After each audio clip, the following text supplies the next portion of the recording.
Vous voyez, pour une épidémie comme Ebola, l'information et le savoir de connaître de quoi il s'agit, comment ça, ça commence, qu'est-ce qui est la source de cette épidémie et aussi comment on peut faire la prévention. La prévention peut se faire très très facilement tant que la population ait la connaissance comment le faire.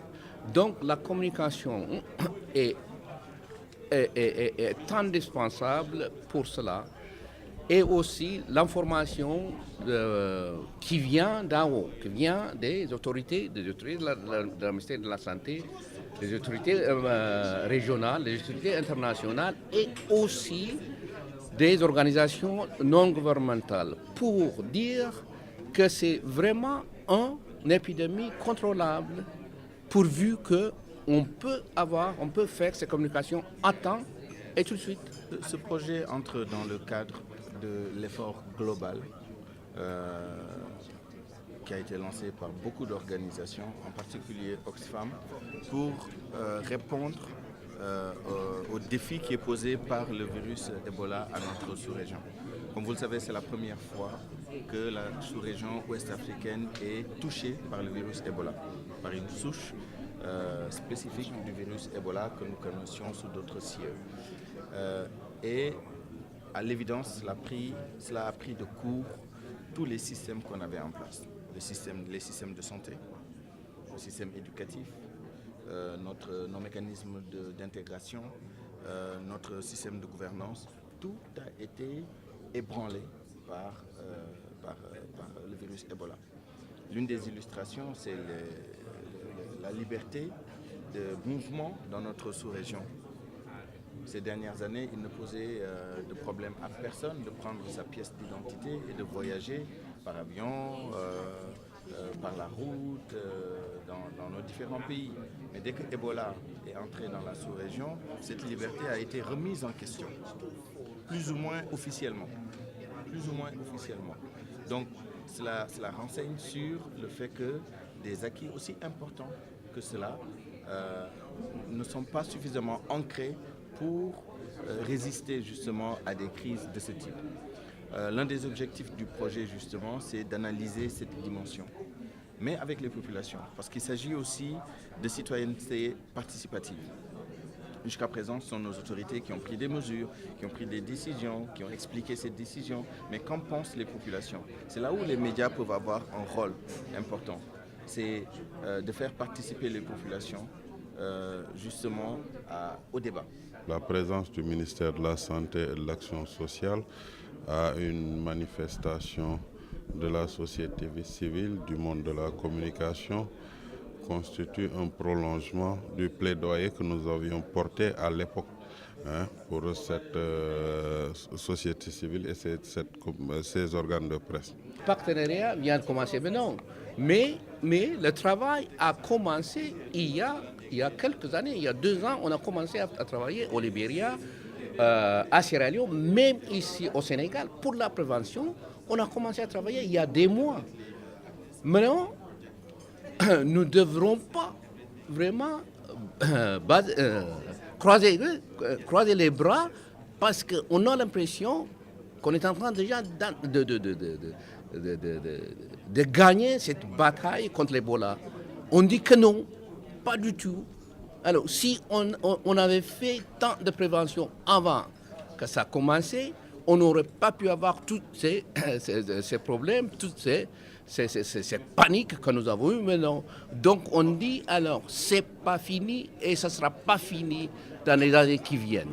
On doit continuer le travail, donc on ne va pas seulement commencer des partenariats comme ça, mais on va continuer à faire ça pendant 5 à 10 ans, on prévoit maintenant.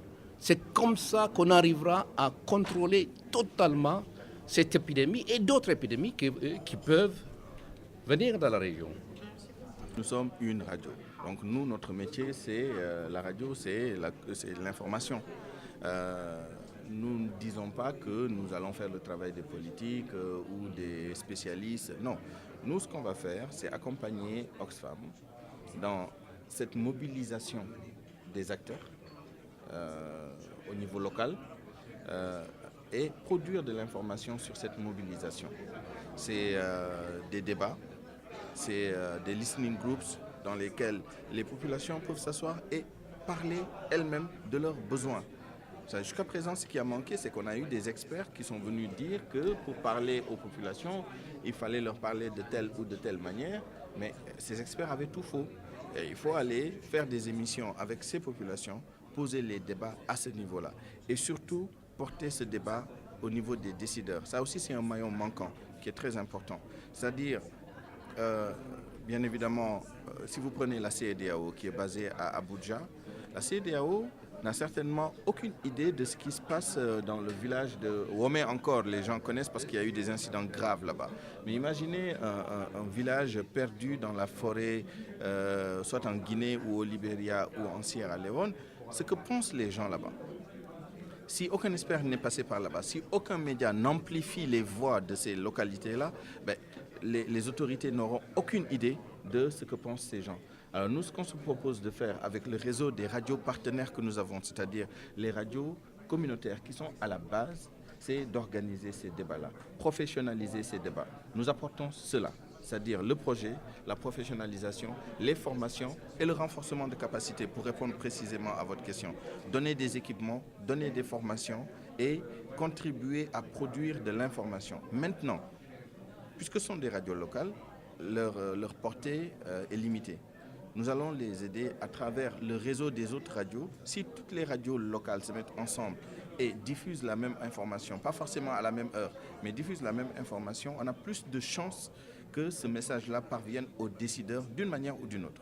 Étant entendu que l'avantage de la radio, c'est aussi la flexibilité, c'est de pouvoir traduire ces messages dans les langues nationales, c'est de pouvoir les diffuser à plusieurs reprises et c'est de pouvoir aussi ajouter de la valeur à l'information de base. Vous pouvez faire un reportage sur une situation, mais après faire un débat autour de ça, créer une émission interactive, poser le débat de façon publique et peut-être inviter un jour un décideur, lui faire entendre ce qui a été fait et recueillir son point de vue, de sorte qu'après vous pouvez encore renvoyer ces émissions à la base et les populations qui avaient posé le débat, exprimer des préoccupations, peuvent entendre une réponse d'une autorité, qu'elle soit nationale, qu'elle soit locale, qu'elle soit internationale. Aujourd'hui, nous voulons, à partir de ce partenariat-là, apporter une riposte commune. Et au-delà de cette riposte commune, pouvoir tirer les enseignements de la maladie à virus Ebola en Afrique de l'Ouest. Il est important qu'au sortir de cette épidémie-là, nous puissions renforcer davantage nos systèmes de santé, nous puissions renforcer davantage nos communications avec les populations. Et c'est tout le sens de ce partenariat que nous saluons, que le ministre de la Santé, Madame le ministre de la Santé et de l'Action sociale salue. Ce partenariat-là entre Oxfam et la West African Democracy Radio. Des familles ont été déstructurées, des communautés ont été déstructurées et on n'en parle pas suffisamment. Et il faut qu'on continue, et surtout les systèmes de santé. Parce que si on tourne le regard, justement, certains pays qui ont montré, qui ont fait la preuve de leur faiblesse de ce point de vue, vont continuer. Au Libéria, il y a quelques années encore, on était à des milliers de médecins. Au moment où Ebola arrivait, il n'y avait plus que 500 médecins au Libéria. Si on n'en parle pas, si on ne pose pas le débat, si on n'essaie pas de comprendre pourquoi, si on n'essaie pas d'apporter des réponses, ce n'est pas nous qui allons apporter des réponses à ça. Mais au moins qu'on pose le débat, qu'on médiatise le débat et qu'on porte le débat au niveau où il y a moyen d'apporter des solutions. Au niveau de la CEDEAO, à partir de ce moment, les soutiens nécessaires seront apportés. À tout le moins, personne ne pourra dire qu'on ne savait pas. Voilà. Il faut que nous, les médias, on joue ce rôle, chacun dans son domaine. Nous, on a la chance d'être au niveau régional. Voilà pourquoi, peut-être, Oxfam a pensé qu'on pourrait effectivement travailler ensemble de ce point de vue. Mais au niveau local, au niveau national aussi, il y a du travail à faire.